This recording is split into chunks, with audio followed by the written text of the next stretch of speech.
Thank you so much. And we are here with Yard Goats General Manager Mike Abramson, who has been busy. I have seen you here probably as early as 6 o'clock in the morning, sort of walking around looking for things to do. Always looking for those last little sort of I's to dot and T's to cross, aren't you? Yeah, I feel uncomfortably prepared for 10 o'clock in the morning on opening day. I have a feeling something big is going to pop up, but we're in good shape. We're ready to go. That is good to see, and it's been a lot of work to get to this point. One thing that I have noticed here, because I hadn't been here for a little while, is all the development that's going up around the park too. Just sort of helps to feel like this ballpark is ingratiating itself in absorbing the community around it, and the community is absorbing the team and the park too.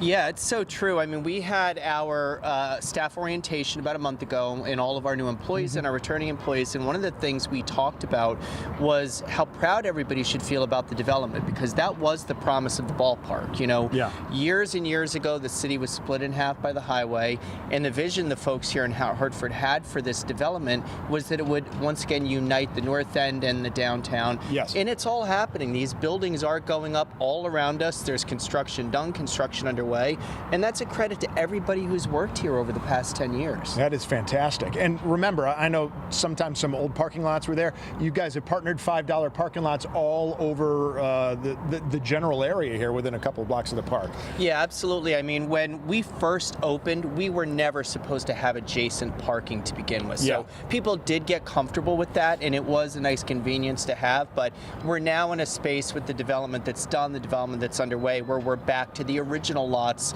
surrounding that development. But it's still $5. It's still 1 block away. I mean, it's not bad. A lot easier than trying to park near Fenway. Yeah, that is for sure. We've done a lot of talking this morning about the facilities, about the park, about the team, about the food, about the promotions, the giveaways. We have not talked about one crucial part of the experience, the fan experience, and that's the people. How many people are here working for the Yard Goats on a game day? Yeah, I mean, 200 to 300 depending on the day. And yeah, it is the most crucial and important part of our success over the past 10 years, 9 years in this ballpark.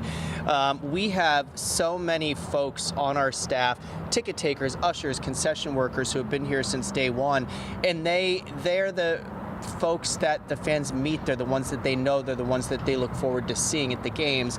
They dance, they clap, they're fans of the team, and that, I think, really just contributes to this environment that feels so welcoming. You know, there are a lot of us who plan things, but we don't get to meet all of the fans every day, and our staff does, and they have just knocked it out of the park with it. I mean, I'm so proud to be a co-worker with everybody that's been here over all of these years, and how much that's contributed to the success of the organization.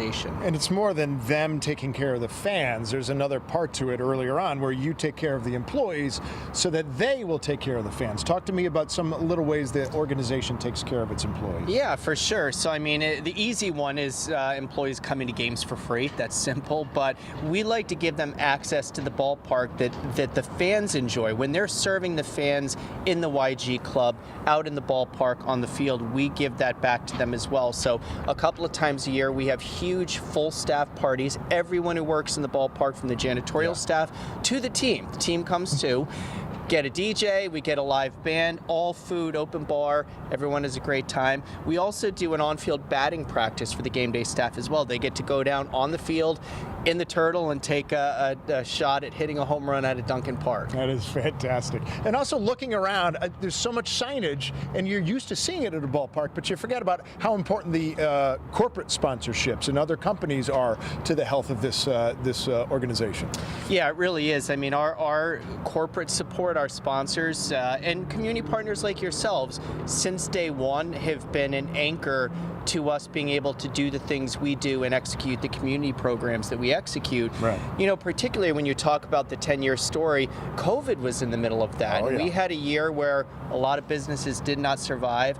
We did not lose a sponsor throughout the COVID year. When we were back in 2021, they were all back and then some. And I'm just really so thankful for the corporate community here in Connecticut that's been with us for this ride. Okay, well, here we are, under 7 hours to go. I Yep. certainly appreciate it. Thank you so much for joining us. My pleasure. Thank Mike you. Abramson is Yeah. here, and he's been working hard, but I think, as you said before, once those games start, maybe just take your foot off the gas and enjoy Absolutely. another great season. Yeah. So thank you so much for joining us. We certainly appreciate it, Mike. All right, before we send it back to Symphony, we got a little bit more to talk about in terms of where you can park. I know we're going to get to that soon. And then, of course, we're going to talk a lot more about food as well. You can get a lot of this on Fox 61, fox61.com, and streaming on Fox 61 Plus. We're going to have a lot more on that as well. But